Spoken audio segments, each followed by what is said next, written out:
CNN girls ഹൈസ്കൂളിൽ 79ാം സ്വാതന്ത്ര്യദിനാഘോഷം സംഘടിപ്പിച്ചു. പ്രധാനാധ്യാപകൻ EP Unnikrishnan master പതാക ഉയർത്തി.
സുബേദാർ ശങ്കരനാരായണൻ മുഖ്യ അതിഥിയായി. സ്കൂൾ SPC ടീം വിശിഷ്ടാതിഥികൾക്ക് ഗാർഡ് ഓഫ് ഓണർ നൽകി ആദരിച്ചു. തുടർന്ന് നടന്ന പൊതുസമ്മേളനത്തിൽ PTA പ്രസിഡന്റ് ശൈലേഷ് കുമാർ അധ്യക്ഷത വഹിച്ചു. സുബേദാർ ശങ്കരനാരായണൻ മുഖ്യ പ്രഭാഷണം നടത്തി. Head master EP Unnikrishnan master സ്വാതന്ത്ര്യദിന സന്ദേശം നൽകി. MPTA പ്രസിഡന്റ് ഇന്ദു സ്റ്റലീഷ്, വിദ്യാർത്ഥികളായ Ganga MK, Shreya R Nair, MP Shyam Prasad master, first assistant S Sunil master തുടങ്ങിയവർ പ്രസംഗിച്ചു. തുടർന്ന് വിദ്യാർത്ഥികൾ അവതരിപ്പിച്ച വിവിധ കലാപരിപാടികൾ അരങ്ങേറി. സംഗീതസാന്ദ്രം മധുരിമയുണരും അളിതൻ ശംഖനാദം, പാരിൽ സംഗീതസാന്ദ്രം മധുരിമയുണരും അളിതൻ ശംഖനാദം, ശ്രീത്വം മിന്നിത്തിളങ്ങും പുലരൊളി വരവായി വന്ദനം വന്ദനം ഭാരതാംബേ. ശ്രീത്വം മിന്നിത്തിളങ്ങും പുലരൊളി വരവായി വന്ദനം. ആനന്ദ ചാർത്തണിഞ്ഞ തെരുതെരെ ഉയരും കൈകളിൽ ദീപമേന്തി വിടാനായി അമ്മേ പോരുന്നു ഞങ്ങൾ തവ തിരുനെച്ചാത്തിടാനായി, തിരുനെറ്റിയിൽ കുങ്കുമം ചാത്തിടാനായി.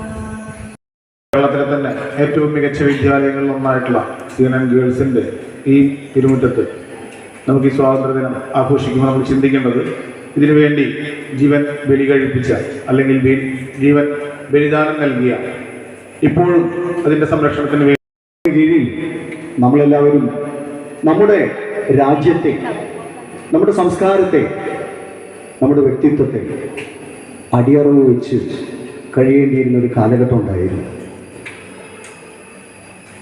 നമ്മുടെ ഭാരതത്തിലെ ജനതയെ മൊത്തം അവർ അവരുടെ കാൽക്കീഴിൽ കൊണ്ടുവന്ന് ഞെരിച്ച് അമർത്തി പിടിച്ചുകൊണ്ട് അവരുടെ ഭരണം കൈയാളുകയായിരുന്നു.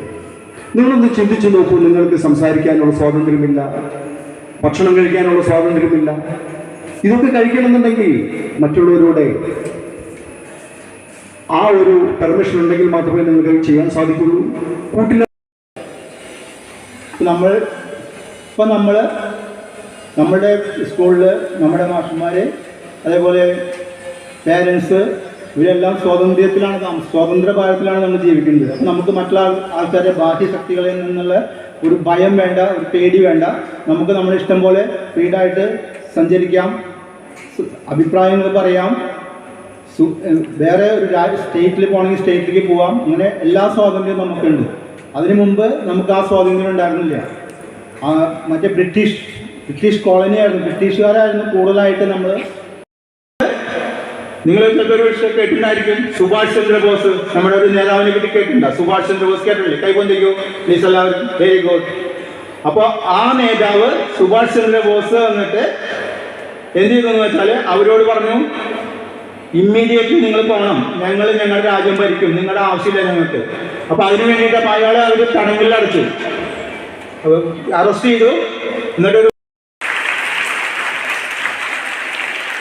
നമ്മളെ സംബന്ധിച്ച് ഇന്ന് ഭാരതം ലോകത്തിന് നെറുകയിലേക്ക് നടന്നെടുക്കുകയാണ്. നമുക്കൊരു ഭൂതകാലം ഉണ്ടായിരുന്നു. അന്ന് ഭാരതവും നമ്മൾ ഇന്ന് വേർപെട്ടുപോയ പാകിസ്ഥാനും ബംഗ്ലാദേശും മ്യാൻമറും ശ്രീലങ്കയും നേപ്പാളും ഒക്കെ അടങ്ങുന്ന ഒരു അഖണ്ഡ ഭാരതം.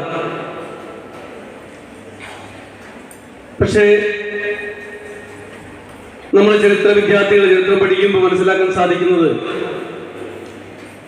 ഒട്ടനവധി വൈദേശിക ആധിപത്യങ്ങൾ പേറിയ ഒരു രാഷ്ട്രം, ഒരുപക്ഷെ ലോകത്തില് ഏറ്റവും അധികം വൈദേശിക ആധിപത്യം പേറിയ രാഷ്ട്രമായിരുന്നു ഭാരതം എന്നുള്ളതാണ്.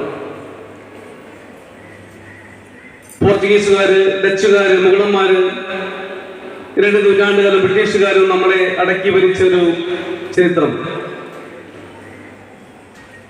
ഒരുപക്ഷെ എനിക്ക് തോന്നുന്നു ലോകത്തിൽ ഒരു രാഷ്ട്രം ഇത്തരത്തിൽ ഒരു അടിമത്തം പേറിയ ഒരു കാലഘട്ടം ഉണ്ടാവില്ലെന്ന് തോന്നുന്നു. അപ്പൊ നമ്മൾ ഇന്ന് അനുഭവിക്കുന്ന സ്വാതന്ത്ര്യം എന്ന് പറയുന്നത് ഇത്രയേറെ അടിമത്തം പേറിയ രാഷ്ട്രത്തിന്റെ വിജയമായിട്ടാണ് നമ്മൾ ഇന്ന് ആഘോഷിക്കുന്നത്. ഇന്ന് വളരെ കുറച്ച് കുട്ടികൾക്ക് മാത്രമേ ഈ ഒരു ആഘോഷ പരിപാടിയിൽ പങ്കെടുക്കാൻ സാധിക്കുന്നു. ഒരു രാജ്യത്തിന്റെ സ്വാതന്ത്ര്യം എന്താണെന്ന് നാം ആരും അനുഭവിച്ചറിഞ്ഞിട്ടില്ല. ചരിത്രം വായിച്ചറിഞ്ഞ അറിവ് മാത്രമാണ് നമുക്കുള്ളത്. ഈ ചരിത്രത്തിലേക്ക് കണ്ണോടിക്കുമ്പോൾ വിദേശികൾ ക്രമേണ നമ്മുടെ ഭരണത്തിലും കൈകടത്തി. അന്ന് സഹിഷ്ണുതയ്ക്ക് പേര് കേട്ട ഭാരതം അന്ന് ആദ്യമായി അവരുടെ മുന്നിൽ കരുണ യാചിച്ചു. പക്ഷേ കാൽ ചങ്ങലകൾ മുറുകുമെന്നറിഞ്ഞപ്പോൾ ഭാരതത്തിന്റെ അഭിമാനബോധം സടകുടഞ്ഞെഴുന്നേറ്റു. അങ്ങനെ പോരാടാനായി മഹാത്മാഗാന്ധിയും ഒപ്പം നിൽക്കുവാൻ സുഭാഷ് ചന്ദ്രബോസും എത്തിച്ചേർന്നു. 1947 ഓഗസ്റ്റ് 14-ാം തീയതി ഡൽഹിയുടെ വൈസ്രോയി മന്ദിരത്തിൽ മണി 12 അടിച്ചപ്പോൾ ബ്രിട്ടീഷ് പതാക താഴ്ന്നു. പകരം ഇന്ത്യയുടെ ത്രിവർണ്ണ പതാക ഉയർന്നു. അന്ന് ജവഹർലാൽ നെഹ്റു ആദ്യമായി സ്വതന്ത്ര ഭാരതത്തെ പറ്റി ജനങ്ങളോട് സംസാരിച്ചു. സ്വാതന്ത്ര്യത്തിന്റെ വിലയും അസ്വാതന്ത്ര്യ